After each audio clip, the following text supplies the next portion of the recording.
আমি মারা যাবার পর এই ছবিটা দিয়েন। বেঁচে থাকতেই নিজের মৃত্যুর পর কোন ছবিটা প্রকাশ করা হবে তা ঠিক করে রেখেছিলেন জনপ্রিয় কন্টেন্ট ক্রিয়েটর ও অভিনেত্রী কারিনা কায়সার। মৃত্যুর ঠিক পরপরই সামাজিক যোগাযোগ মাধ্যমের সামনে এলো কারিনার সেই বিশেষ ছবি ও তার পেছনের এক আবেগঘন গল্প।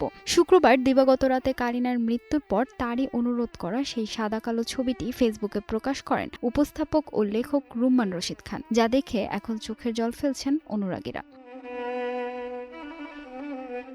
প্রকাশিত সেই সাদা কালো ছবিতে দেখা যাচ্ছে রাস্তার দিকে তাকিয়ে আছেন কারিনা, আর তার মুখে লেগে আছে এক চিলটে মৃদু হাসি। ছবিটি পোস্ট করে রুম্মান রশিদ খান ক্যাপশনে লিখেছেন, ছবিটিতে যখন ব্ল্যাক অ্যান্ড হোয়াইট এফেক্ট দিয়ে কারিনাকে পাঠানো হয়েছিল তখন তিনি উচ্ছ্বসিত হয়ে বলেছিলেন, ওয়াও কি জোস, আমাকে তো নায়িকা নায়িকা লাগছে। আমি মারা যাবার পর এই ছবিটা দিয়ে। কারিনার সেই হাসি মুখের ইচ্ছাই আজ সত্যি হলো, তবে তার অকাল বিদায়ের বেদনাকে সঙ্গী করে।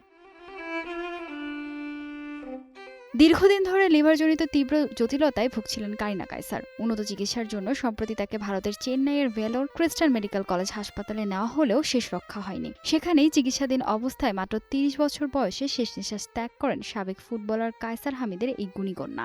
ওটিটি প্ল্যাটফর্মের জনপ্রিয় সিরিজ ইন্টার্নশিপ এবং ৩৬-২৪-৩৬ এর মাধ্যমে তরুণ দর্শকদের হৃদয়ে জায়গা করে নেওয়া কারিনার এই আকস্মিক বিদায়ে ছবি অঙ্গন এবং সামাজিক মাধ্যমে বইছে গভীর শোকের ছায়া।